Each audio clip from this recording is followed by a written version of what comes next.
नमस्कार। कभी सोचा है कि स्पेस से देखने पर हमारी पृथ्वी एक खूबसूरत नीले कंचे जैसी क्यों लगती है?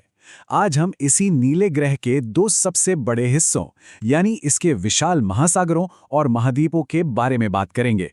तो चलिए शुरू करते हैं ये सफर। ये शब्द मशहूर लेखक ज्यूल्स वर्न ने 1870 में लिखे थे। सोचिए, इतने साल पहले भी वो महासागर की ताकत और उसके रहस्य को कितनी गहराई से समझते थे। महासागर सिर्फ पानी का एक बड़ा सा भंडार नहीं है, ये तो जीवन का स्रोत है और हमारी कहानी भी यहीं से शुरू होती है। जरा सोचिए, अगर हम उन पहले अंतरिक्ष यात्रियों में से होते जो पहली बार पृथ्वी को अंतरिक्ष से देख रहे थे, तो पता है सबसे ज्यादा क्या नजर आता? नीला रंग।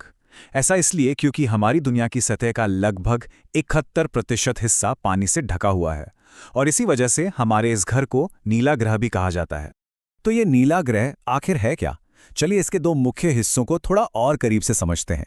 एक तरफ पानी का एक विशाल साम्राज्य है और दूसरी तरफ जमीन के बड़े बड़े टुकड़े। हमारी पृथ्वी का चेहरा इन्हीं दो चीजों से बनता है, महासागर यानी नमकीन पानी का अंतहीन फैलाव, और महाद्वीप यानी जमीन के वो विशाल हिस्से जिन पर हम रहते हैं। और ये सिर्फ नक्शे पर लकीरें नहीं हैं, नहीं, ये दोनों मिलकर हमारे मौसम, हमारी जलवायु और यहाँ तक कि हर जीव के जीवन को तय करते हैं। तो पहले पानी की बात करते हैं। हम अक्सर अलग अलग महासागरों के नाम लेते हैं, जैसे प्रशांत, अटलांटिक या हिंद महासागर। लेकिन एक बहुत ही दिलचस्प बात यह है कि ये सब असल में अलग हैं ही नहीं। ये सब एक बहुत बड़े ग्लोबल महासागर का हिस्सा हैं जो पूरी दुनिया को एक दूसरे से जोड़ता है। हाँ, अपनी सहूलियत के लिए हम इस एक विशाल महासागर को 5 हिस्सों में बांट देते हैं। इनमें प्रशांत महासागर तो इतना बड़ा है कि इसमें दुनिया के सारे महाद्वीप आराम से समा सकते हैं, और दूसरी तरफ है सबसे छोटा और बर्फीला आर्कटिक महासागर। और जानते हैं, इन महासागरों की सतह के नीचे तो एक पूरी की पूरी अलग ही दुनिया बसती है।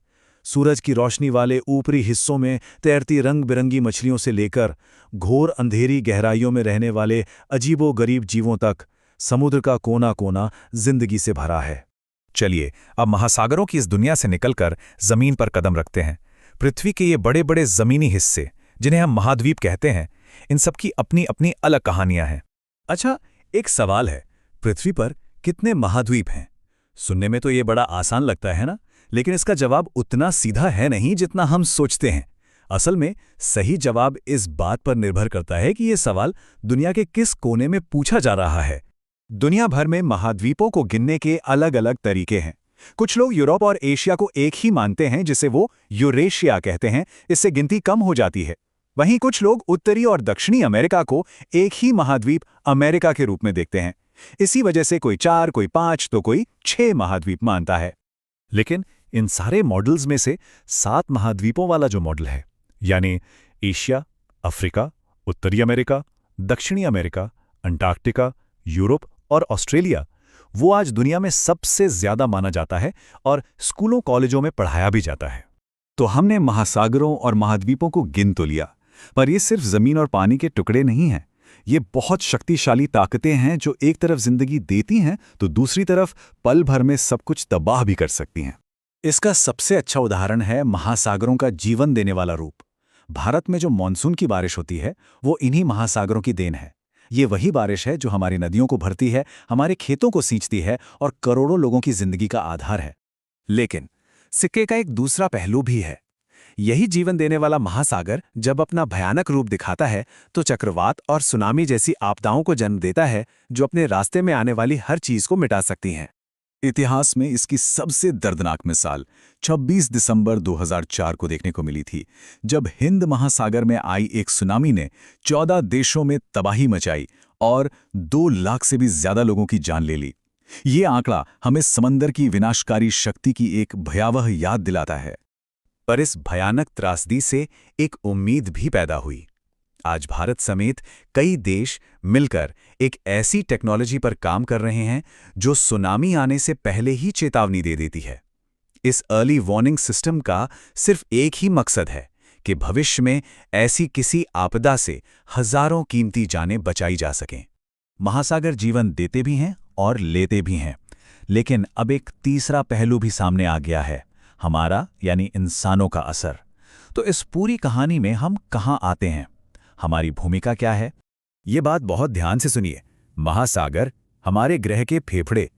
हम अक्सर जंगलों को ही ऑक्सीजन का मेन सोर्स मानते हैं, पर सच तो ये है कि हम जो हर दूसरी सांस लेते हैं ना, उसकी ऑक्सीजन समुद्र में मौजूद छोटे छोटे पौधों और शैवाल से आती है। लेकिन विडंबना देखिए, हम इंसान अपने ही फेफड़ों को नुकसान पहुंचा रहे हैं।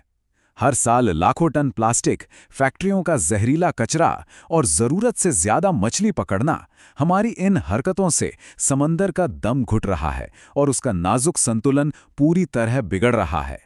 इसी खतरे को देखते हुए और महासागरों की अहमियत को याद दिलाने के लिए यूनाइटेड नेशंस हर साल 8 जून को वर्ल्ड ओशंस डे मनाता है। ये एक दिन है ये सोचने का कि हम अपनी इस अनमोल धरोहर को कैसे बचा सकते हैं। तो आखिर में सवाल हम सब पर आकर रुकता है, क्या हम अपनी आने वाली पीढ़ियों के लिए इस नीले ग्रह के फेफड़ों को बचा पाएंगे? इसका जवाब हमारे आज के फैसलों में छिपा है।